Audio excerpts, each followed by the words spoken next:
चतुर चिड़िया और सेठ जी का रहस्य। सुबह का समय था। हवेली में हर तरफ शांति थी। पक्षियों की चहचहाहट और हल्की ठंडी हवा का आनंद लिया जा रहा था। सेठ रामप्रसाद अपनी हवेली में तिजोरी खोल रहे थे। तिजोरी में रखे गहनों और नकदी को देखने के लिए वे उत्सुक थे। क्या तिजोरी खाली, गहने और नकदी गायब? ये कैसे हो सकता है? सेठ जी चिल्लाए। उनकी आवाज हवेली के हर कोने में गूंज उठी। हवेली के नौकर नौकरानी गीता और रमेश भागे भागे आए। वे सेठ जी की आवाज सुनकर घबरा गए थे। क्या हुआ सेठ जी? क्या कोई समस्या है? ये तिजोरी किसने खाली की है? अभी बता दो, वरना। साहब, हमने कुछ नहीं किया। ठीक है, मैं पुलिस बुला रहा हूँ। ये बहुत बड़ी चोरी है, अब वही तुम लोगों से उगलवाएगी। कुछ देर बाद इंस्पेक्टर विजय अपने 2 कांस्टेबलों के साथ हवेली पहुंचे। वे तुरंत जांच में जुट गए। सेठ जी, चोरी कब हुई? क्या आपने कुछ संदिग्ध देखा? रात के किसी वक्त। हमें कुछ भी अजीब नहीं लगा। सुबह देखा तो सब गायब था।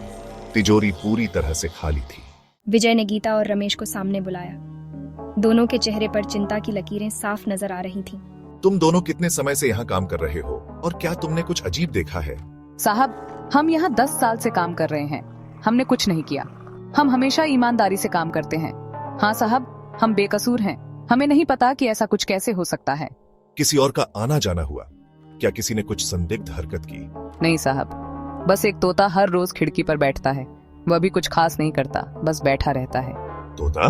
विजय ने ड्राइंग रूम की खिड़की की ओर देखा। खिड़की के बाहर का दृश्य उसे कुछ अजीब सा लगा। एक हरा तोता खिड़की पर बैठा था, जैसे वह घर के अंदर देख रहा हो। उसकी आंखों में एक अजीब सी चमक थी, मानो वह कुछ कहना चाहता हो। ये तोता यहाँ रोज आता है? क्या यह हमेशा इसी समय आता है? हाँ साहब, पिछले कुछ दिनों से ये तोता हर दिन इसी समय यहाँ आता है और खिड़की पर बैठता है। विजय ने तोते को पकड़ने का आदेश दिया। उसे शक था कि इस तोते के पास कोई महत्वपूर्ण जानकारी हो सकती है। एक जाल के जरिए तोते को पकड़ लिया गया। तोता फड़फड़ाया, लेकिन अंततः जाल में फंस गया। इसके गले में कुछ बंधा है, ये क्या हो सकता है? उन्होंने देखा कि तोते के गले में एक सोने का लॉकेट था। लॉकेट पर कुछ लिखा हुआ था, जो शायद इस रहस्य को सुलझाने में मदद कर सकता था। लॉकेट खोलने पर उसमें एक छोटी चिप मिली। यह तो हाईटेक उपकरण है।